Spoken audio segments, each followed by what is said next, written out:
The female CEO came home for the first time after working abroad for 5 years. She discovered her daughter had been pushed to the floor to eat, all because her husband's mother didn't like girls at all. She believed they were all useless trash. Seeing her pitiful daughter, the woman angrily questioned everyone, asking why they were treating her daughter like this. In response to the woman's questioning, everyone acted as if they didn't care at all. The mother even said that her grandson was about to take an entrance exam. If the girl sat at the table to eat, she would bring disaster to him. Even the woman herself had to eat in a corner. The woman forced herself to hold back her anger and questioned why her brother-in-law's wife, Lisa, got to sit. But the mother's answer made the woman feel it was ridiculous, just because Lisa had given her a grandson. The mother considered it Lisa's contribution, but she completely forgot that all their current expenses were paid with the money the woman earned abroad. The more she thought about it, the angrier she became. She kicked the gifts she brought back, saying that since she wasn't worthy, they didn't deserve her gifts either. Seeing the gifts they were about to receive get smashed by the woman, the mother instantly felt distressed. But before she could speak, she heard the woman say she would throw them out of the house. But the mother angrily told the woman that this house now belonged to them. Seeing this, the husband stopped the woman who was about to argue back, worried she would lose her temper again, and hurriedly told her to sit down and eat. But the woman pulled Jack aside and let her daughter sit next to her. She then took out the gift she'd prepared for her daughter, a jade pendant worth $1 million.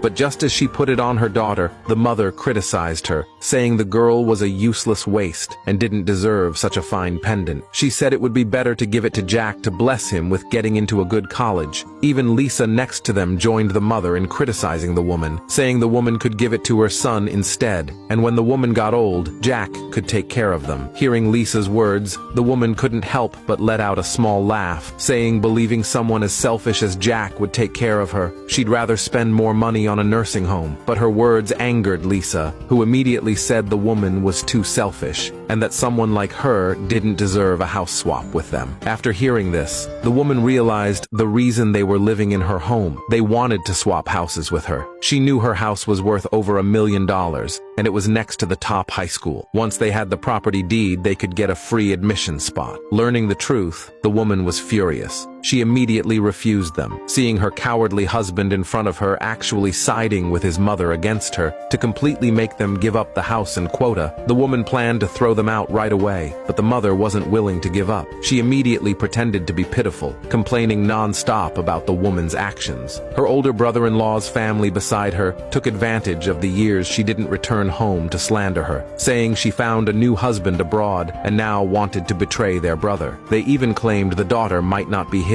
Hearing this, the mother immediately compared her son's and the girl's features. Seeing her granddaughter's double eyelids unlike her son's, she accused the woman of cheating. No matter how the woman explained, the mother refused to believe her. Seeing how shameless everyone looked, the woman finally asked her husband's opinion, but all she heard was him blaming her. And Jack even picked up a stick, wanting his mother to teach the woman a lesson. Completely disappointed, the woman no longer wanted to see their ugly faces, and immediately took her daughter back to the bedroom. Watching the woman leave, the husband finally revealed the real reason he didn't dare oppose her, because the property deed only had the woman's name on it. Meanwhile, the woman saw the marks of abuse on her daughter's hand and felt a sharp pain in her heart. Hearing her daughter crying, she could only comfort her, telling her she did nothing wrong and that this time she would protect her no matter what. But later that night, just as the woman was about to take off her jewelry, she was shocked to find all her jewelry had been stolen, and even the money in the safe was gone. Thinking of her mother-in-law's greed earlier, she immediately realized who the real thief was. But when she went to the mother-in-law's room, she not only saw her belongings, but also heard her husband and mother-in-law's plan. She learned they planned not only to take her house, but also her company, and finally divorce her, so the man could marry a younger wife. The woman finally saw their true colors. She immediately decided to make them pay. So the next day, she pretended to be shocked and told everyone the house had been robbed and that she would call the police to investigate. Seeing the mother pretend to be heartbroken, the woman only found it ridiculous, saying someone with a mindset like hers could definitely live to 10,000 years old. But the husband cut her off, saying caring for his mother was the daughter-in-law's duty. After hearing that, the woman immediately refuted him, saying of course she would take care of his mother, and if he wanted, she could resign from her general manager position so he could stay home and care for his mother. But what she didn't expect was that they were already eyeing her company. Seeing Lisa still wanting the manager role and her husband urging her to quit, the woman no longer wanted to argue with them. Seeing her brother-in-law still fixated on the school district house, the woman suddenly said she wanted to buy a house. Everyone thought she meant they would buy a house, so they followed her to the sales center, not knowing she was actually going there to sell one, and the one she sold was the school district house. Watching the mother insist on buying the best house, the woman couldn't help but laugh, because she knew they would never be able to buy it today. Hearing they wanted to buy a $5 million house, the manager beside them couldn't help but remind them that if they couldn't pay the remaining balance, they would have to pay a $500,000 penalty. But the mother felt her son was now a CEO and could definitely afford $5 million. So she immediately signed the contract. But when it came time to pay, she ordered the woman to pay. Seeing the arrogant faces in front of her, the woman told them disdainfully that it wasn't her house, so of course she wouldn't pay.